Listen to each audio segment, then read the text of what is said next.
चालत्या दुचाकीवर बिबट्याची झडप, बाप लेक गंभीर जखमी. सांगली जिल्ह्याच्या वाळवा तालुक्यात बिबट्याच्या दहशतीने पुन्हा एकदा डोकं वर काढलं आहे. पेठजवळील नायकलवाडी रस्त्यावर एका बिबट्याने चालत्या दुचाकीवर झडप घालत केलेल्या हल्ल्यात बाप लेक गंभीर जखमी झाले आहेत. या घटनेमुळे संपूर्ण परिसरात भीतीचे प्रचंड वातावरण पसरले असून वन विभागाच्या कार्यक्षमतेवर प्रश्नचिन्ह उपस्थित केले जात आहे.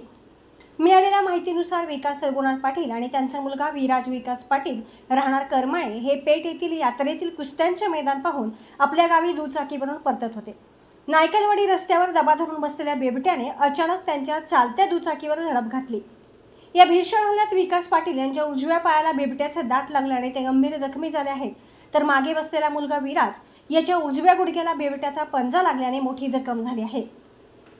बिबट्या एवढ्यावरच थांबला नाही. पाटील यांच्यावर हल्ला केल्यानंतर त्याच रस्त्यावरून जाणाऱ्या दुसऱ्या एका दुचाकीवर ही बिबट्याने झडप घातली.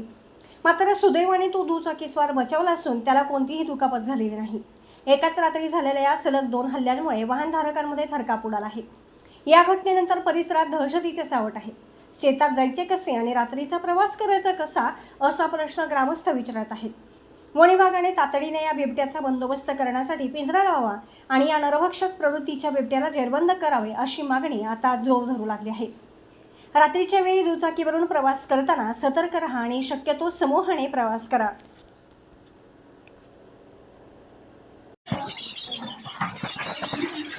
मुलं कुस्त्याला गेलेले होते, त्यांना आणायला मी गेलो होतो पेठ नाक्याला कुस्ती असल्यामुळं. आणि पाठीमागे येताना 7:30 पावणे 8ला बिबट्यानं गोळवाडी आणि नायकलवाडीच्या बरोबर मध्ये साईडनं हमला केला आणि त्या अटॅकमध्ये माझ्या म्हणजे गार्डच्या दिशेनं आल्यावर थडकून बिबट्या पाठीमागं पडला आणि त्याचा डावा चंपा मुलाच्या शर्टमध्ये अडकला आणि गुडघ्यावरती ओरकडा झाला.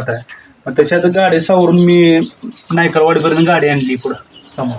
मग तिथं लोकांना सांगितल्यानंतर मग त्याने गाडी वगैरे मागवून म्हणजे आमचे भाऊ आहेत पोलीसमध्ये, त्यांना फोन केला. मग ती गाडी घेऊन आली आणि सरकार दवाखान्यात घेऊन गेले आणि तिथं मग जखमा वगैरे बघून त्यांनी टाक वगैरे टाकून घेतली डॉक्टरांनी. आणि नंतर मग टीम फॉरेस्ट खात्याला टीम येऊन त्यांनी सगळं चौकशी करून आपलं पंचनामा हे केला. त्यातून वगैरे पट्टी वगैरे करून मग नंतर सगळं झाल्यानंतर इंजेक्शन वगैरे जखमत वगैरे सगळं इंजेक्शन हे करून पट्टी वगैरे करून मग आम्हाला एक कॉटवरती सोडण्यात आलं.